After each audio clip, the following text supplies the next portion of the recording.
Welcome to the InnovaBuzz podcast, where our job is to help you build visibility, professional credibility, and connection with your ideal client by putting the human at the center of innovative marketing, so you can build and strengthen an engaging, enduring relationship with your ideal clients. I'm Jürgen Strauss from InnovaBuzz, and I'm honored that you're here with me. If you haven't joined our wonderful marketing transformation community yet, go to InnovaBuzz.co and collect your free gift as well. Do subscribe to the show and also leave a review because it helps others find us. Let's get into today's masterclass on this InnovaBuzz podcast.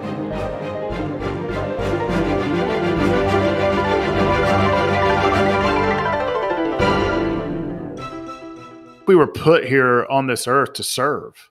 I mean, even if it's just one life, if you've changed one life for the better in some way, you've really made a difference. And we get so caught up in the macro that sometimes the micro, what's right next to us, or the person right next to us, or the community right next to us is what we can serve. And so I'm one of those core believers, Jürgen, that we all have a purpose. And what's great about purpose, it's all about serving someone else or something else bigger than us. But also what I love about purpose is we all have one, and I believe that deep down in my soul, and that also our purpose changes depending on the seasons of our lives. And so that as long as we have a breath in our lungs, is that we do have a purpose here on earth, and it's up to us to go find it and make sure that we're working in it in some way every single day.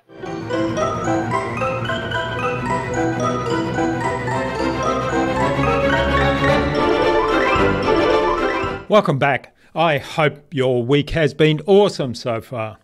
If you haven't yet heard my recent conversations with Steve Hoffman of Founders Space and author of Make Elephants Fly, and with the queen of the sales success mindset, Christine Schlonsky, then do listen in, but only after you've listened to today's conversation, of course.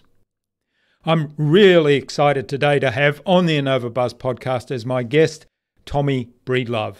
Tommy's a featured keynote speaker, the best-selling author of Legendary, a business career and mindset coach. Tommy serves clients and audiences everywhere by empowering them to build and live legendary lives. He guides people to discover a life of significance while building a lasting legacy. The simple tools he shares shows them how to work in their zone of brilliance, obtain financial freedom, and live with meaning and balance. The goal being to help everybody to become the person they've always wanted to be, and more importantly, the person that they can be, they were destined to be. In our conversation today, Tommy talked to me about how to identify your purpose to serve. We talked about taking care of yourself first to lead others with courage, conviction, and passion. And we talked about building positive habits in a sustainable way. Without further ado, then let's fly into the hive and get the buzz from Tommy Breedlove.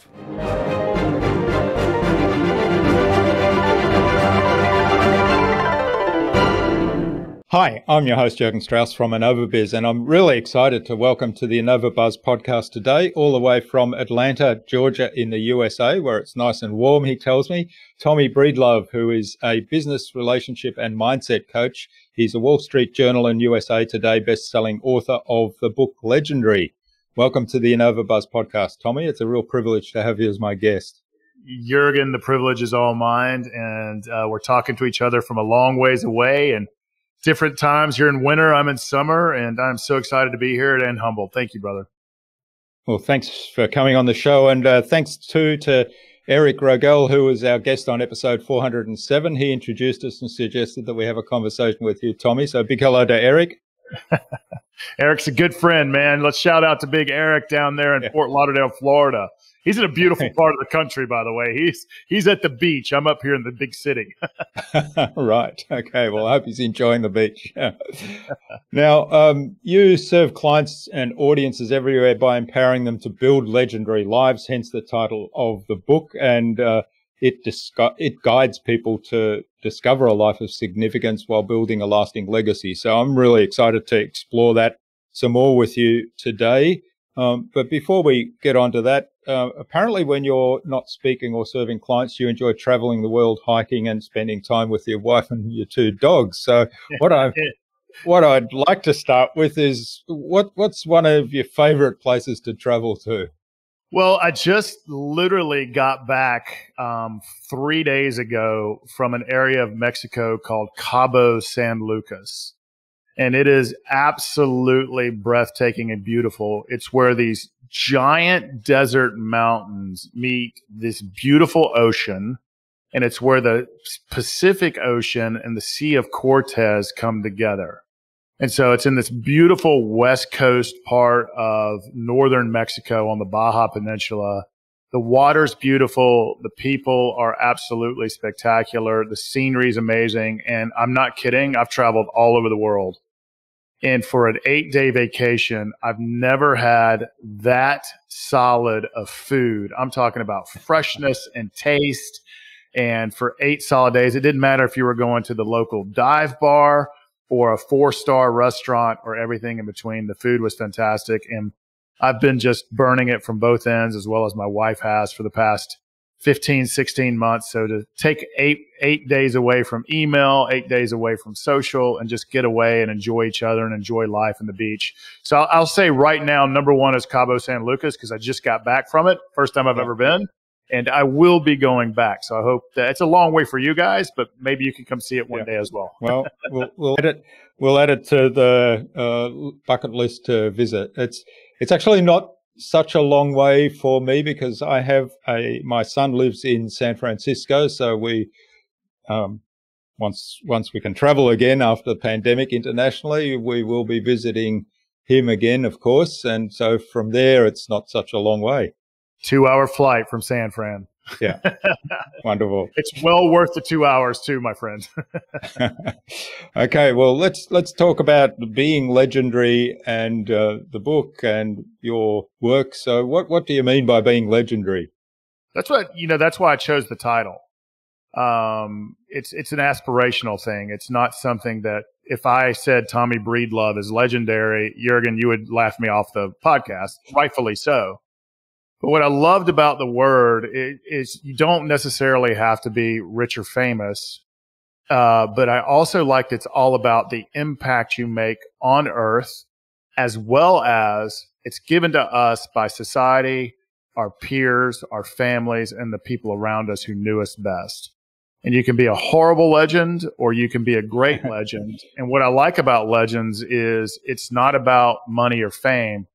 It's about the mark that you left on this world. And so the book Legendary is all about the aspiration of what does it look like to build and live a legendary life. So the book is very fast, very fun to read, but it takes people initially through what they want. Well, what do people want? They want more time. They want more money. They want more purpose in their life. They want a better network. And so those are the tangible things. And about halfway through the book, it takes a turn to what over the many years of doing this for a living, it gives people what they need. They want more interrelationships with their significant other, their kids, their family, their friends. They want more courage and confidence and unconditional love for themselves. And truly, we all want to master that voice inside our head, that mindset that says we're not good enough, or, all this negative stuff that's in our head. And ultimately, we want to live the good life. And it's a bunch of tips and tools and easy things to get behind and easy things to execute, so that God willing, when you leave this beautiful planet, you will have made an impact on other people's lives and yourself, that when it's your time, they're not going to read your resume. They're going to say that person truly made impact and built and lived a legendary life. So that's what the book's all about. Yeah, it's a really deep dive into the human psyche in many ways, isn't it? It's It is.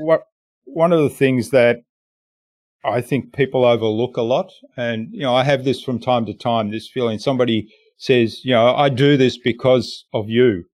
You inspired me to do this. For example, I know that there are people who podcast because they've listened to my podcast and they've been inspired by that.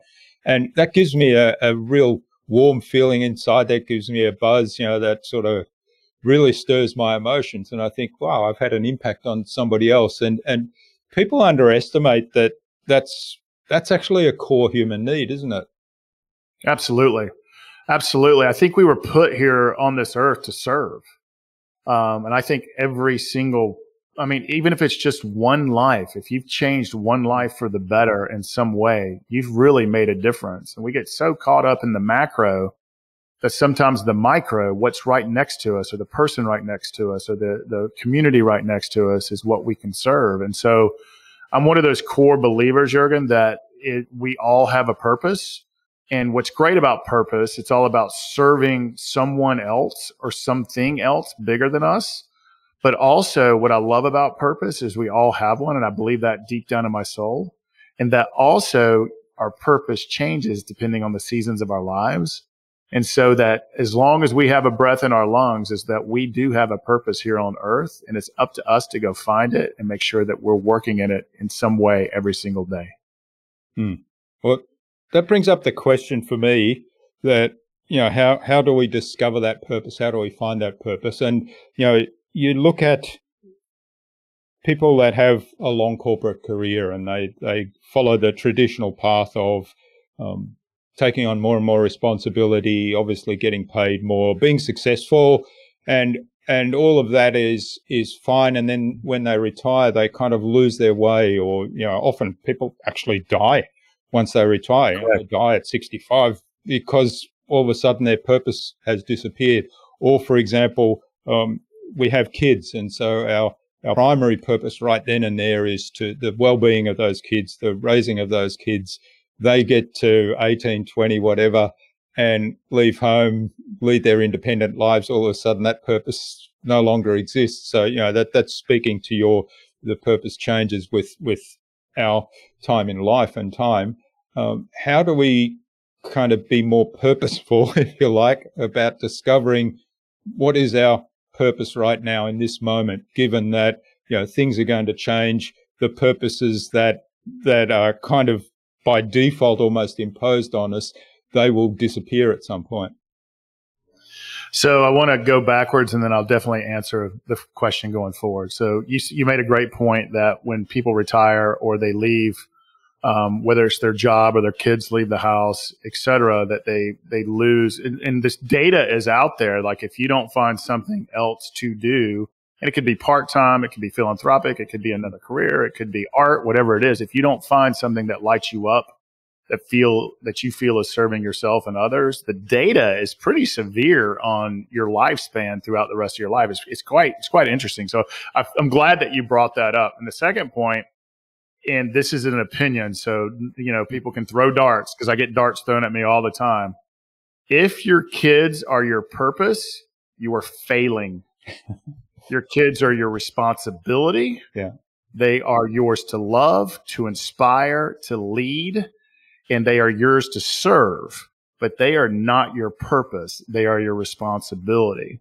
If you bring your children along on your purpose or help them find their purpose when it is appropriate, then that's good. So many, especially stay-at-home parents, when their kids leave, they feel lost because they've spent the first 18, 20 years all about them. Not only have they lost themselves, but they've lost something higher than themselves. So I have a really strong opinion on that, being in this business so long and seeing that. So let me help with either the parent whose kids have left and they're kind of feel alone and need to rediscover themselves or rediscover what's important to them, or that person who's just lacking person, or the person who's left their career. So here's, in my humble opinion, 3 easy ways to discover it. It is the intersection of something that you absolutely love to do. So you have to love doing that particular thing. Let me give you an example. I was in financial consulting for 21 years. I am super good at buying and selling companies and making them profitable. I don't love it, so that's not part of my purpose. So I just don't love it. I'm really good at it. It's a zone of brilliance, but I love helping people to live their best lives and be happy and be confident and make as much success as their hearts desire. So I love doing that. Here's the second piece of the formula, and this is an important one. You have to be good at it. And so cooking or being a chef is not going to be one of yours if the most things you've ever done is microwave some popcorn. You're not good at it, so it's not part of your purpose. Now you can go get good at it. So it's the intersection of something that you love meets something that you're good at, i.e. your God-given talents. And here's the third and most important one is what is something that you believe the world needs? It could be someone, an organization, or another person, or a macro, like the whole world. What do you believe the world needs? And if that really stumps you, the flip side of that is what really pisses you off? What really angers you? Because whatever angers you is your core value and something that you believe in, that you believe the world needs more justice in that. That is a great place to start. So it's the intersection of those three things. And there's there's so many courses out there. I've got a course on finding your purpose. There's a whole bunch of stuff down deeper into that. But at the top level, it's something you love, meets something you're really good at, meets something you believe someone or something or the world actually needs. The intersection of those three things is your purpose during the season of your life. Yeah. Yeah, I love it. And it's like when you discover that, when you're in that zone, it's kind of everything is just so effortless and time vanishes. You sort of, you're almost, you're in flow, to use the term that Mihaly, what's his surname? It's Csikszentmihalyi. But flow is used in Taoist traditions and athletic traditions and Buddhist traditions and Hindu traditions. It's a universal word that, it's the zone. You're in the zone, time stops, you love it, and you could do it without ever getting paid for it. And here's the beautiful thing. If you can find a way to get paid by doing your purpose, and I'm so blessed to have been able to do that for the past X amount of years, it's just you're excited about getting up each and every other day and going out there, not only serving yourself. Let's not take that off the table because we've got to serve ourselves first, but it's about serving you and serving others so that the world is actually a little bit better than we found it. Yeah. Yeah. Well, I'll come back to that self part in a moment. I just make a comment. Believing the world needs something is, I like how you've turned that around, because that's often where I get some inspiration from if something really annoys me. And, one of the things that really annoys me, which is where I kind of got into this make marketing more human again, it really annoys me is when a company offers better deals to new customers and then ignores their existing customers.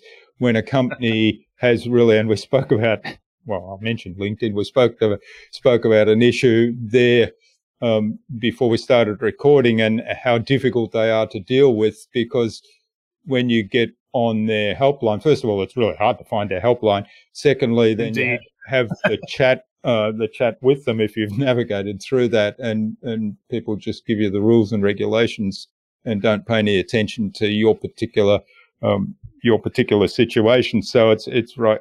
No connection, no service really to speak of. And that always annoys me. So that's how I kind of got this. Well, people need to understand that marketing should be about building and cultivating relationships. So let's make it human again.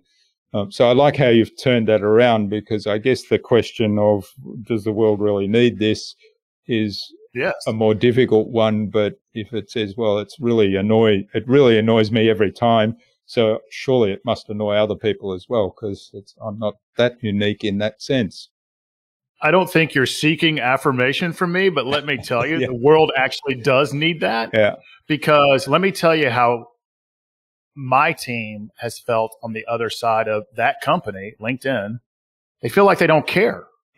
They feel like they don't, not only are they not listening, they don't care. And we're asking for their help.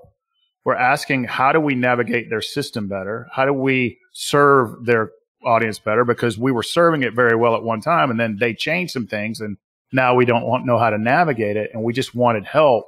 And what we got was a stone wall, very difficult to even find them. And when we found them, basically, well, your content stinks. And we're like, well, my content was getting seen by a whole lot of people just a few months ago, and now something's changed on your end, and now it's terrible, right? So something doesn't add up, and all we wanted was help. And basically, we've got no caring, a really standard answer. And at the end of the day, people want to be seen, heard, valued, and loved.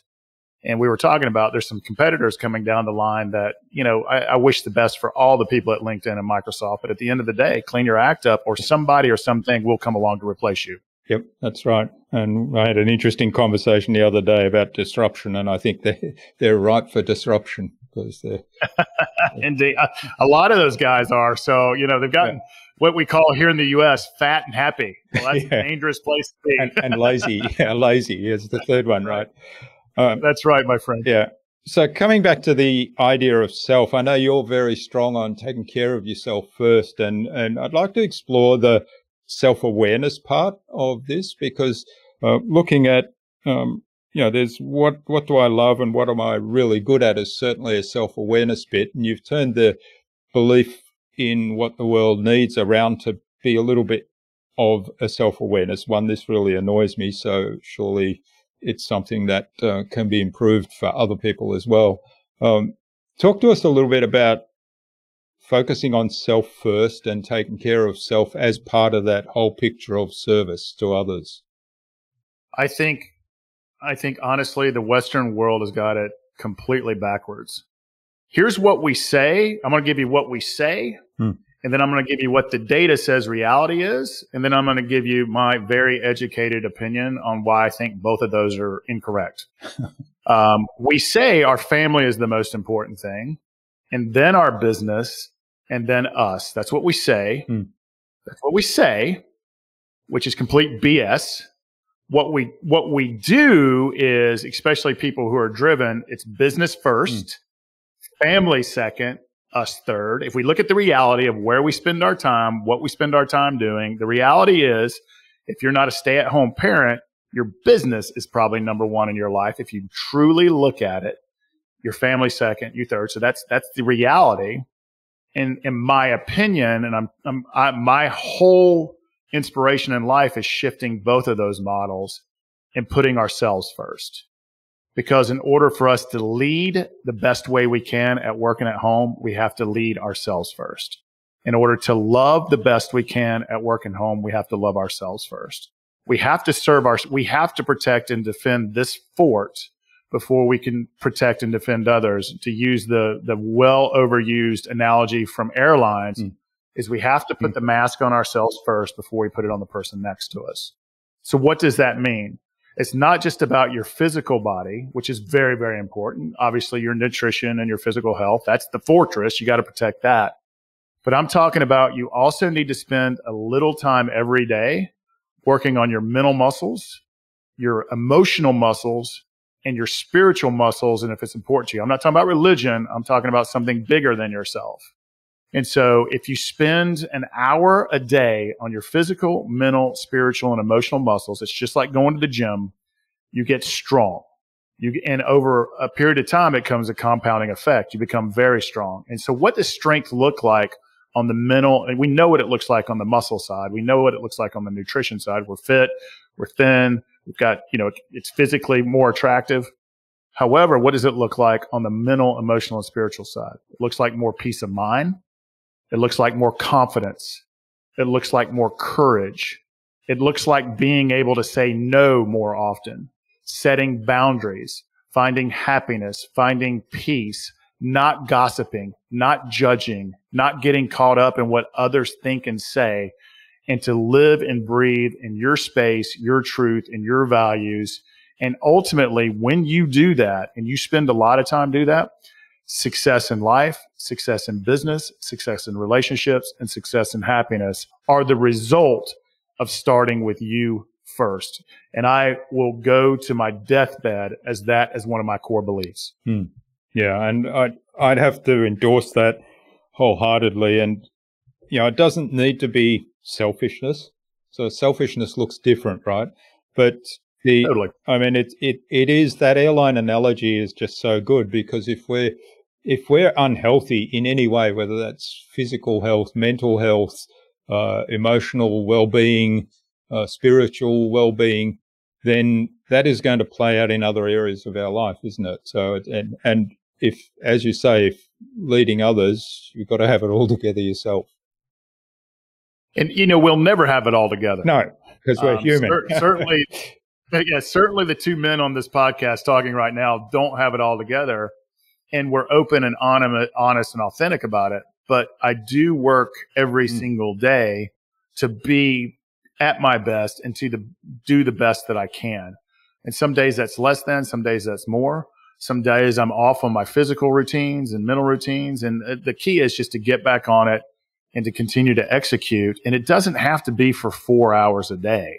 It can be for an hour a day or less, or 2 hours a day or less. But the more time you spend focusing on you, the more efficient you'll be in work, the better you'll be at home, the more you'll love, the more you'll laugh, and the more you'll matter. And so that's really at the end of the day. I've seen it time and time again. And this is no longer anecdotal. I mean, look at all of the great people that we aspire to be, whether it's in business or athletics or art or music, or just humans that we truly enjoy, that are happy and healthy. I promise you they're doing that difficult lifting, for lack of a better word, on their heart, mind, spirit, and physical muscles. And, we have this expression, I don't know, it's whether this is just Australian or whether it's an English language expression. If you say, that person's got it all together, to talk about somebody you admire in some way, you say, oh, wow, that person's got it all together. Well, that kind of, to me, that speaks to all of those things. That speaks to all of those things. And that is definitely a universal saying that we use in the States, and definitely over, across the pond as well with you guys. But here's the truth is the reality is they don't. Yeah. Everybody's got their demons. Everybody's got their fears. Everybody's got their insecurities. Everyone. And for anyone who says, well, I'm not scared of anything and I have no insecurities and no worries and no concerns, okay, they're lying. They wouldn't be human otherwise, because that just comes with it. And so and I think that's important for you guys like you and I to talk about, and for people like us to talk about, is I think when people are starting this journey of wanting to be more successful or more happy or more healthy or better in their relationships or better dads or wives or husbands, is I want them to know they're not alone in their insecurities, their fears, that voice inside our head that says, I'm not good enough, or what if they figure out I don't know what I'm doing? Everybody's got that to some degree. But anything that was trained into you, or anything that was wired into you that you believe right now, you can unwire it with just a little bit of work over a long period of time to start believing other things and start looking more to love and abundance and happiness, as opposed to not good enough, anger, judgment, fear, all that good stuff. So anything wired into you can be unwired. But the key is knowing they're not alone, and that we all struggle to some degree with something. And so we just need to work on it.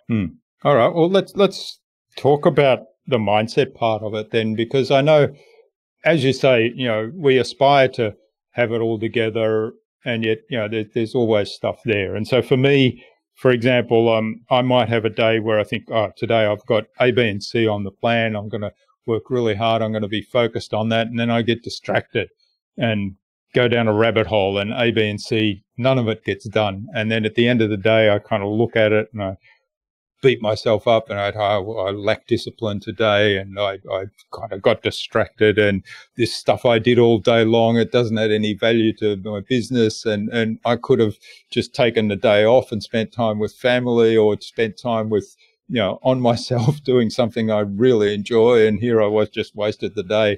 So how do we kind of get into the mindset of, okay, this happened, forget about it, move on. Tomorrow A, B, and C will be on the list, and I'll do better. Well, there's a whole lot to unpack there, because that was a very specific example. The first thing I would say is there is nothing we can do about anything that happened 1 second ago, 1 hour ago, 1 day ago, yesterday or last week. The only thing we can do is learn from it and make a commitment to take one small action to do something different. Here's the hard thing about life right now. It's like all of life, especially in modern countries, you know, what we would call Western societies or more advanced societies, is we live in one giant casino.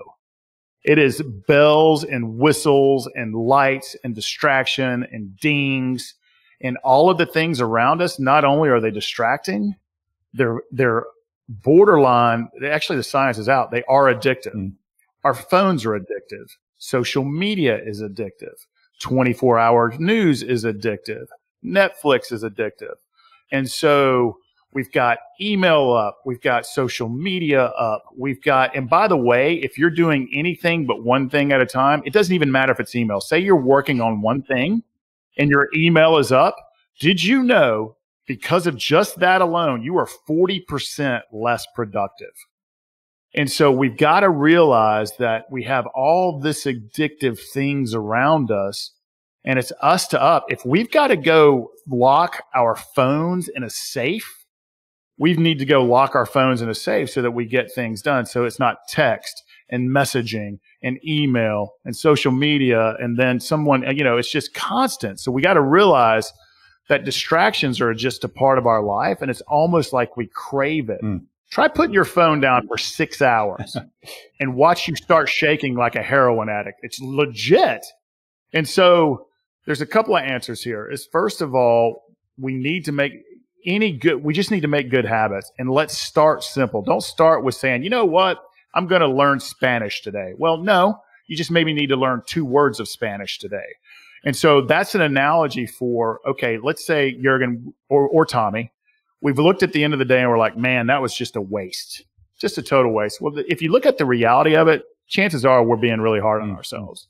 Chances are something got done, or maybe we just needed to zone out for a day and take a mental break through whatever we were doing, or maybe something actually did happen.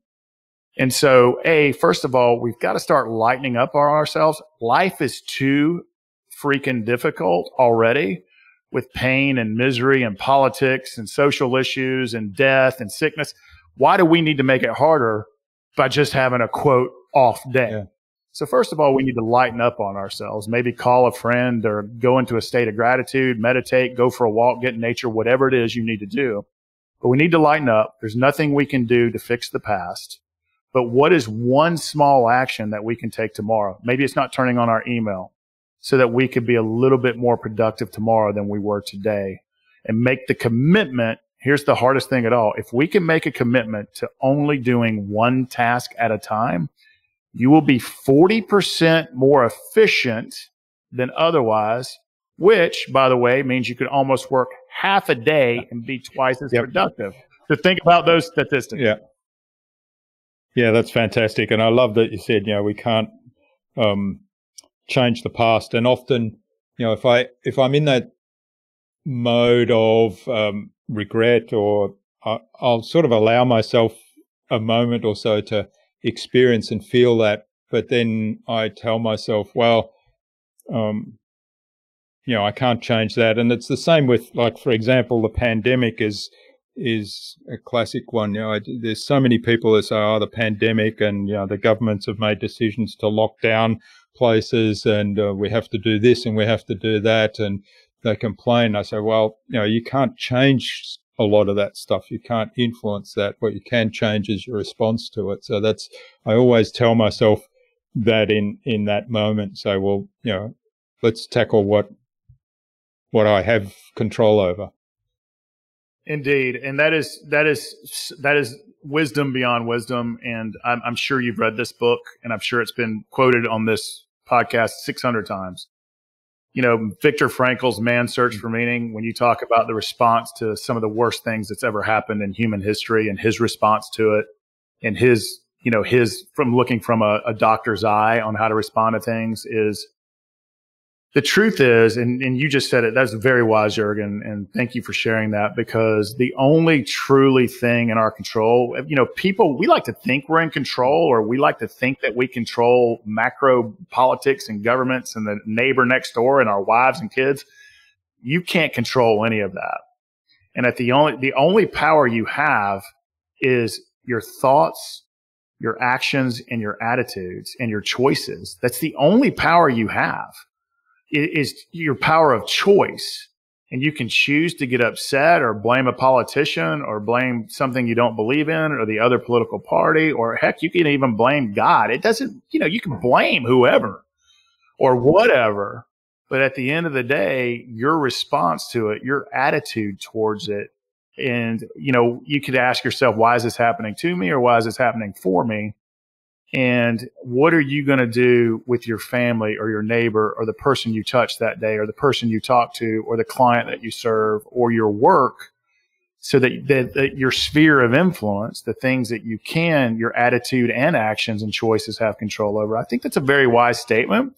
And I think people don't remember that at the end of the day, there's always a choice. No matter what the situation is, you always have a choice. Yes, and choices certainly is something you have control over, your own choices. That's wonderful. And I like how you said, take one small step, pick one thing. I'm a big fan of James Clear's work and his book, The Atomic Habits, which, his whole philosophy Brilliant. Is just, atomic. That's why atomic habits are. The atom is the smallest part of matter, just one little thing. And if you consistently do one little thing every day, add one little thing to it, and then all of a sudden you look back over a month or so and you think, wow, I've achieved an enormous amount of things because I've done 31 little things day by day, each day, and it's accumulated.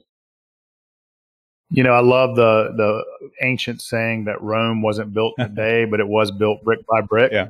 It was built brick by brick, and then all of a sudden buildings did appear. And I love James Clear's work. I quote him throughout Legendary. And I also like, to take it a step further, something Darren Hardy says is that, these small daily actions, maybe it's you're starting a gratitude practice. Maybe it's your stop checking social media at night, or maybe it's that I'm going to read 5 pages. It's just some tiny action. I'm going to walk 400 yards or 100 yards, start somewhere. That these positive things, these positive actions, these positive habits, they pay compounding interest. Like if you invest $1 a day, $1 the next day, $1 the next day, it's not $365 at the end of the year. It's substantially more because it's compounding each and every day for the positive. And so I love all those analogies so much because they are oh so true. And if you don't mind me sharing this, Jurgen, because I think this is important when people feel stuck. Here's the easiest way to get unstuck the fastest, is to eliminate that one negative action, habit, or thing in your life immediately. It is ridiculously hard to do, but if you want an instantaneous, I feel better, I sound better, I look better, I just am better, and immediately what's the one thing in your life that if you eliminated it, would 10x your life in a positive way? Is it social media? Is it drinking? Is it pornography? Is it negative self-talk? Is it eating too much? Is it watching 25 hours of Netflix? I don't know what it is, but you do and I do. And the reason you want to eliminate is, by the way, where your biggest insecurity and fear lies. However, if you want an instant, fast, I feel better, eliminate that one thing. Here's the flip side of it. What we're talking about is adding the positive, adding the nutrition, adding the goodness, adding the wisdom into your life. That's the stuff of building muscles and getting in shape physically, emotionally, mentally, spiritually. And adding those small, great goodness, nutrition, or whatever habits, that's building the long-term muscles. So getting rid of the negative is an instant fix. But the hard work is starting to add the positive and staying consistent with it. So that's an analogy I like to use. Yeah, that's a great one. And I'll come back to that in a moment. But the Rome wasn't built in a day. It was built brick by brick thing. I heard somebody else then say, but they did lay a brick every day. So you can't sit back and say, well, Rome wasn't built in a day, so I'm just going to wait until tomorrow. Oh, no. You've got to lay some bricks. That's a common mistake is anytime you say, well, I'll start on Monday, no, start now. Yeah. The moment you go start now. Okay, I'm going to start exercising on Monday. Nope, go walk out the door and walk down to the end of the street and walk back. You started. Yep, that's right. it. And you feel good about yourself. And that's an analogy that I think that comes out of some of James Clear's, I'm not sure if it's in his book or if it's come out of his newsletter, but I was in a phase during the early days of the pandemic when I usually go out with a bunch of buddies bike riding every morning. And in the early days of the pandemic, we were not allowed to go out with others. So it became a solo thing. And then winter came along. It was dark in the morning. It was cold. And I thought, well, there's nobody else to hold me accountable. And the social part of it's missing. So I'll just turn over in bed and go back to sleep. And that developed into a habit, so that for several months I actually didn't go out bike riding. And then I felt bad about myself and I got into this beat myself up. Oh, there's another day I didn't do it. And then of course, when I did go out riding, the fitness had slipped, and so it was much harder and it was less enjoyable. And what I took away from James Clear's work was, don't focus on, I've got to go out for my 1 hour bike ride or 1.5 hour bike ride or 35 Ks or, which is the target that I set normally. It's the first thing was just get out of bed. And that's success. And then the next thing is put on your bike clothes, and that's success. And I found that if I just focused on that next step and did it, and then of course the next thing was, well, get out on the bike. Doesn't matter how far you go, just get out on the bike. And then, of course, once I was on the bike, the rest just happened. It was like muscle memory again. It's amazing. The moment you start lifting the weight, or the moment you open the page in the book and just read, you're there. But it sounds so easy, but it's so difficult sometimes. And again, the key is knowing you're not alone. But what is the one thing that you're going to do just to do, like you said, maybe it's just getting out of bed and putting on your bike, or maybe it's just laying out your bike clothes next to your bed. It could be that simple. So, one of my, pro tips, and I'm not always successful, is, I love to work, and I love the inner game, the mental game, the emotional game, the spiritual game. I used to be in love with the physical game, and the older I got, I've let that slip. So one of my pro tips is, the moment I get up, even if I've got big meetings set up, I'm putting on workout clothes. And I will literally force myself in client meetings to wear workout clothes and tell them the reason I'm in workout clothes is because I haven't worked out yet, but I put them on so that, I'm closer to working out if I have them on. Yeah. True story. Yeah. It's a true story. I'll literally tell them that. Yeah.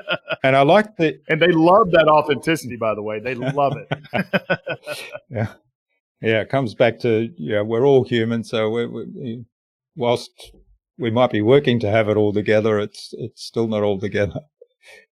It never will be. And that, here's the thing, Jürgen, if we were perfect and or immortal, this life would be super boring. It would. Yeah. Super boring. Right. We never have anything to look forward to. Well, one of my core values is growth. So I figure, well, I've got to have somewhere to grow to. Right. Right. Yeah. I couldn't imagine being like Superman or Wonder Woman. I mean, it just would be really boring. Yeah. And even they've got kryptonite, right? That's right. Does. Right. That's right. That's right. All right. Well, this is fabulous. Tommy, I could go on talking ages. I was going to touch on, the habits. I think I'll just make the comment. I like the idea of getting rid of a habit that that's not serving you, essentially. And I also like that you said take the next step and take on something positive. And I think dropping a habit to me is really hard, particularly if it's a kind of an addiction thing. And you mentioned earlier that, a lot of these things are addictions. I find that when I'm in that mode and I want to stop doing this, if I replace it by another habit, that often makes it easier for me, certainly, to do. So I say, okay, here's the trigger that normally triggered me I don't know, going and having an evening snack, for example. So instead of going and having that evening snack, when I feel that trigger, I'll go and brush my teeth for the evening. And because I've brushed my teeth for the evening, I can't eat anymore before I go to bed. My teammate used to love dessert after every meal. And, you know, occasional dessert, it leads to a life of goodness because everybody likes little sweets every now and then, whatever that is. But when it becomes a problem to where you start feeling like you don't want to feel or looking like you don't want to look, what she did something very similar is she replaced it. She loves herbal teas. And so she replaced it with tea, and she gets great enjoyment out of that. And the trigger was, instead of me going for that dessert or that piece of cake or whatever her thing was, is I go for that tea. What I have found also is, for me, I need to stop working. And so I have found that going for a walk, because I love being in nature, I love listening to the birds, I love having a conversation with a friend. If I just walk out the door, I've stopped. Yeah. And so that's something I've implemented in my life, even to the point some of my team members are putting "go for a walk" on my calendar. Yeah, I love it. Yeah. For me, it's bike ride. I mean, I do go for a walk. I like hiking too, but bike riding is certainly a passion of mine. So I like doing that, and that puts me outside of the zone. And the other one for me is photography. Like most of my regular listeners would know, if I go outside and go and to take some pictures, and it could be as simple as we have these parrots that come and steal our almonds from our almond tree every January, usually sort of late December, January, February, they come in, and there's all these different colorful birds, and it's just wonderful. I mean, I get annoyed because there's no almonds left, but I kind of, at the same time, I think, isn't it wonderful that we have these beautiful birds that people often keep in cages as pets, and we just have them, they come along, and some of them are quite tame and friendly, to the point that they'll just sit there and they'll chat with you and let you photograph them. And the tree is in the front garden, and we have a balcony at the canopy height, so I can just sit on that balcony with my camera and all the different lenses, take photographs. And if I do that, I just forget everything else. So just remember, Jurgen, most of us around this world have to pay to see those birds. Exactly. we either have to travel to somewhere or go to a zoo to see those birds. And the fact that I was like, that is the most incredible thing I've heard this week, and the most Australian thing I've heard this week. I have parrots eating my almonds. That's right. So I figured. Whereas I have pigeons pooping on my porch. That's my problem here in the city. Yeah, well, I figure, like you say, other people have to pay for it, so sacrificing the almonds is pretty cheap. Yes, and to see those beautiful birds, and some of them will probably talk to you. Yeah, I'm working on that. They certainly communicate. Yeah, indeed. You wonder what they're saying. Right, yeah. All right. Well, let's move on to the Buzz, which is our innovation round, and it's designed to help our audience who are primarily innovators and leaders in their field with some tips from your experience. So I've got 5, and these are the scripted questions, and hopefully you'll inspire the listener to go and do something awesome today with your answers. Yeah. No pressure. What do you think is the number one thing people need to do to be more innovative? I think they need to ask for help. Because whether it's in business, it's not innovating for your customer. Asking the people within the business and or your customer, what do we need to do better, or what are we missing? And us as human beings, if we want to be more innovative in our own lives, is asking people around us. We forget how important it is to ask for help. And we're scared to ask for help, especially as leaders in our organizations. I think the most innovative thing you can do for yourself is asking someone you trust or someone in your inner circle, what's my blind spot? What could I be doing better? What am I missing? What action am I taking to make people feel either better or worse? And in our business, our people and or our customers already have our innovation. We don't have to do it for them. All we have to do is ask. Yeah, I love it. And I think you're right. It is a weakness, or if you like, of people in leadership. And I know in the past, I still find it difficult to ask for help, but I know that it helps me to ask for help. Everything. It helps everyone, and it empowers people. It lets them know that you don't have all the answers, and it shows authenticity. All right. Now, what's the best thing you've done to develop new ideas? So I have developed an incredible team around me. I have this group called an inner circle, and it's people I've learned to know, love, and trust. They don't want anything from me except success and happiness, and I don't want anything from them for success and happiness. And so what I do is bring to them a life problem, a business problem, and or this is the direction I'm going in this year with my company or this particular revenue line item or whatever. And honestly, I let them beat the living whatever out of it. And they're world class at doing it because they're just asking me questions. And as they ask me questions, ideas come. And so both internally as a family, we have we get together at least once or twice a year. We write out what we want our lives to look like, our business to look like, and our goals for the year. And we start asking each other, what are we missing or what do we need to do to make this happen as a family and as a crew? We do that within my internal team. And then I'm not kidding. I take those two things to my external board of directors, which are very close friends of mine that we call the Great Eight. And I let them beat it up as well. So all three of those things help us be innovative and better.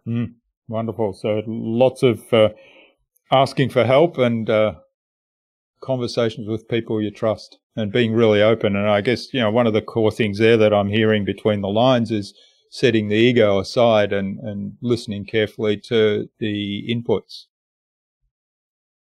The most powerful words that you can say sometimes is, I don't know. I just don't know. And let me tell you what happened to me real quick. Can I do a real quick side story? It's very fast. At a very young age, I was thrown into a board meeting. I was a junior partner at a big financial firm. And I was thrown in this big, massive real estate board meeting with some really powerful people. And I knew who every one of them were. And they didn't know me from the man on the moon.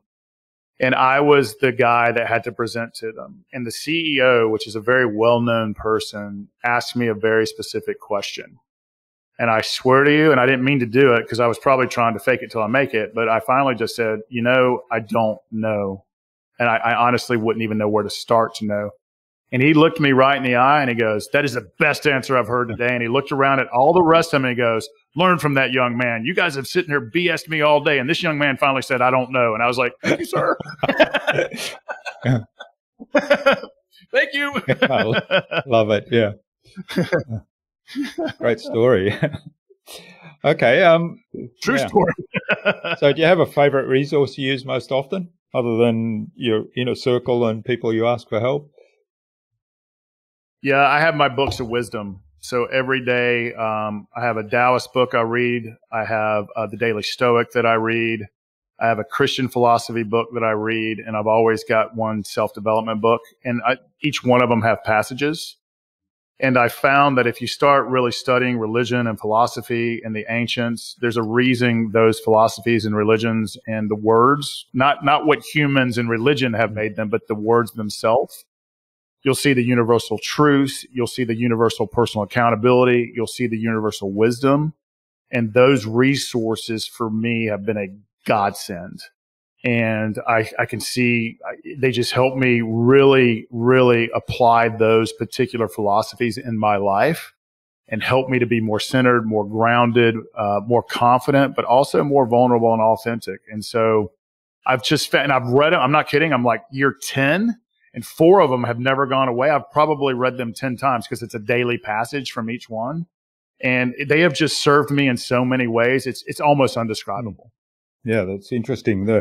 I often think, I'm in sort of two minds about this whole idea of religion and what people make of it and how they then translate that into behaviors that to me often seem totally contrary to the philosophy or core tenets of that particular religion. And that's represented as we're religious because that's what we do. And yet going back and studying the words, as you say, there's so much wisdom there. And it's not surprising. I mean, it's people who've put pen to paper and taken time to think about things and express their thoughts. That doesn't mean you have to agree with everything, but there's certainly a lot of wisdom there. And what I've noticed is, you're reading 4 or 5 different traditions and you start seeing the universal messages in all of them. And it's a really beautiful thing once you discover that. That's right. There's sort of clear patterns. Okay. What's the best way to keep a client on track? Oh, all right. I'll give you two examples. A, be prepared to fire them. I'm seriously being able to say no. We're not going to, because we teach clients how to treat us. Holding them accountable to the agreements you make. Being very upfront with them about your expectations. Like, I am very clear. You cancel with me within 48 hours. I really do love getting paid to walk my dog. Because I get all my money up front. I never go in a relationship with a client. I get all my money up front, but it is refundable. I don't bank my clients. So setting boundaries, saying no, being prepared to walk away, but also listening. 2 ears, one mouth. To help keep them on track, you have to hear what they actually need. You have to hear their deepest, darkest desires. You have to hear their wants. And you've got to get behind the reason of why they want it. And sometimes what they want, desire, is not what's in their best business or personal or leadership interest. So setting boundaries, saying no, putting expectations up front, making them honor their commitments. They will respect you a lot more if you're, quote, hard sometimes. And B, the customer's always right is the worst thing that ever came out in business. That is not a value add. That is not what they need. People need leadership and they need guidance. But in order to do that, you have to listen to what they're saying and listen to what they're not saying and help them come up with the best solution for what they need. Yeah, great tips. I could write 10 books on that. That's why I had to pause. So, I had to pause. I could literally write 10 books on that. Well, we do a lot of work in upfront, kind of getting really clear about what your business is all about and what your key attributes are and what you value and your purpose. In some ways, it's a purpose exercise. But then the next step is identifying and really understanding the attributes of your dream client. So that's the knowledge that then allows you to make that early choice of, okay, I'm going to say no to this person because I think they're better served by somebody else. I don't think they're a match for me.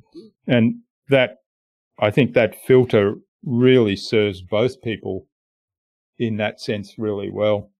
And then, of course, anytime I've chosen money over my gut, I've been 100% wrong. Yeah, it certainly comes back to bite you in that sense. Every time. All right, what's the number one thing anyone can do to differentiate themselves? I think the number one thing is they've got to be them. And that is so hard to be in this world where we're trying to always be something that we're not.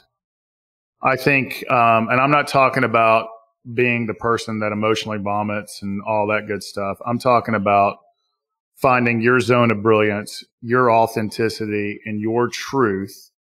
Because the most important, you have a tribe that believes exactly what you believe, who wants that. People don't want the shiny objects. They want the truth. They want authenticity. They want rawness. They want vulnerability, but they want leadership, confidence, and optimism as well. So whatever that means to you, to be confident, to be optimistic, to be authentic, and to be the real you, that is to me the intersection of success and trying to be something or someone else, or the fake it till you make it. That is a horrible strategy. Yeah, it's and also it's very draining. Yeah, it's exhausting. The other people can feel it. I mean, So I hope these are probably a little more unique answers than you normally get, but hopefully they're good answers. No, they're wonderful answers. And discovering your true purpose, doing that work, building that confidence certainly allows you to, be your true self and serve others in doing that. You probably serve others much better in doing that than if you pretend or aspire to be like whoever. And confidence is easy. It's just about doing the reps. Yeah. So if you want to be confident in speaking, go out and speak. You want to be confident in playing music or consulting? Consult and screw it up and screw it up and screw it up again. And eventually you've done so many reps, all of a sudden you're confident in what your craft is. So confidence, whether it's confidence in life, it's about doing the reps, getting up and doing the routine. Confidence in your workout, it's about getting up and doing the workout. Confidence in business is all about reps. Confidence is the easy one. Self-esteem is the hard one. Self-esteem is cultivated. Self-esteem is that daily work we're talking about and who you surround yourself with and what you input into your eyes and ears and heart. And it's the combination of all of those, quote, reps that build the self-esteem. So those are two very different things. Yeah, I love it. That's a really good point.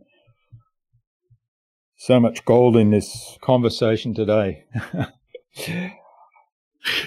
Takes a lot of screwing up to get here. All right. Well, thanks, Tommy. This has been wonderful. Now, where can people find out more, get a hold of your book, maybe even reach out and say thanks for what you've shared today? I would love that. I would love that more than you know. The book is I know it's all you're down there in Australia and the US, UK, Europe. It's at your favorite local or online bookstore. So you choose. I don't want to say which bookstores because the other ones don't like it. It did become a Wall Street Journal and USA Today bestseller. Hopefully we'll get to the New York Times. But if you want, the book is simple. It's actionable. It's fun. I think you'll really enjoy it. That's at your local bookstore. If you want to reach out to us, I mean, you can find me on Instagram at Tommy Breedlove. We're always putting great goodness and life hacks and money hacks and leadership stuff out there. My website, TommyBreedlove.com. Please come and visit us. There's form there that they go directly to me or a member of my team and tell me thank you. Tell me I was full of it. Tell me you hated it. But I would love to hear from you regardless. And, or you can reach out to me on LinkedIn. Where I play is LinkedIn and Instagram. And so I'd love to see you guys there. Come follow our stuff. Come comment on it. Come visit us. Buy the book. Let me know if you love it, you hate it, or whatever in between. But we truly would love to hear from you. And the best way to do that is our website at TommyBreedlove.com. I gave my personal email out recently on the Zig Ziglar show, and I absolutely regretted that because it was for a recipe that I use. And I can't tell you how many emails I had for a recipe. I'm like, at least tell me that you like the show, but they just wanted this coffee recipe. So, if you want the coffee recipe, go to the website and we'll send you that as well. Oh, you should be able to automate that one, but yeah. All right. Yeah, we did. We did over time. We did. Okay. Well, we'll include all those links in the show notes. And I just want to add that the book is also available as an audio book form. And I'm a big fan of audio books. I love listening to books as well. Yep. Electronic book, audio book. And if my Southern U.S. accent does not bother you, I am the person that's reading you the book. Yeah. Wonderful. Yeah. Do you have some parting advice for our listener today, Tommy? Yeah, I do. And it's advice that was bestowed on me by a river rafting guide. And I was going down one of the most dangerous rivers in the world. And I'm not even joking on that. That used to be a thing for me. And I asked what happens if we fall into the river. And the first thing he said jokingly was follow the light. And I was like, oh, that's not good advice. That means you're drowning. But he goes, no, in all seriousness, you must participate in your own rescue. And I was like, that is genius. And that is such an analogy for life. And what he meant by that is if you fall into this class 5+ rapid, you've got to turn over, put your feet up, put your head up, look for the rope. And if you can't get to the rope and or the boat, you must swim to your own rescue. And I was like, what an amazing analogy for life. If whatever you want in your life, happiness, success, peace of mind, love, go find the nearest mirror that is both the problem and the solution. And you must participate in your own rescue. You must do the reps, take away the negative and add small positive things for happiness, peace of mind, success, confidence, courage, love, the things that we all crave. Go out and do something different than you did yesterday. Don't wait for a magic pill. Don't wait for a quick fix. There is no knight on a shining horse coming to save you. Participate on your own rescue. Do one thing different than you did yesterday, and I promise you in a year, you will truly love yourself a little bit more. What a wonderful way to wrap this up. Participate in your own rescue. It's brilliant. All right. Well, who else should I get on this show and why, Tommy? I've got a couple of names that come to mind. Have you had Chris Tuff on yet? So Chris Tuff is probably the most positive and impactful human being I've ever met in my life. He also has become probably my best friend, so I'm biased. But he wrote a best-selling book called The Millennial Whisperer. He's a partner at a big advertising firm, but more than that, his whole point in life is to inspire and connect. He is by far the most networked and connected human being I've ever met. I mean, he's got, he's 1 degree from just about any human you could name. And so from inspiration to content, he would be absolutely remarkable to have on your show. And the second person I would say from an innovation standpoint, an entrepreneurial standpoint, is one of the best entrepreneurs that I know, Kay Joyner. Both of those guys, by the way, when I was talking about my inner circle, and they can attest to this, are the guys who kick me in the face and beat me up and then love me and hold me accountable. And I do the same for them. Those are 2 guys that are in my inner circle. So I think they would be great guests for you on your show. Well, you've already had Trey. Have you had Trey Taylor yet, by the way? No, I haven't. He's just like number 2. So those 3, I'm going to say Trey Taylor as well. Because Trey Taylor, he best-selling books, unbelievable entrepreneur, unbelievable investor, but also really, really active in helping. I mean, he's going to be a huge name soon, so get him now before you have to pay to get him. So Trey Taylor, I'm going to add him to that. Wonderful. Well, we'll get introductions to Chris, Kay, and Trey. And I'll do it for wonderful. You. And we'll bring them on the show as well. So this has been absolutely fabulous. Tommy, I've really enjoyed this. Thanks so much for sharing your time, your wisdom, your insights with us today. There's been so much gold in this episode, and I'm really looking forward to sharing it with my audience. So thanks a lot, and I wish you all the best for the future, and let's stay in touch. Jürgen, what an honor, brother. And hello, Australia. And I hope to see you guys sooner than later down there. And again, I'm so grateful to be here today. Thanks.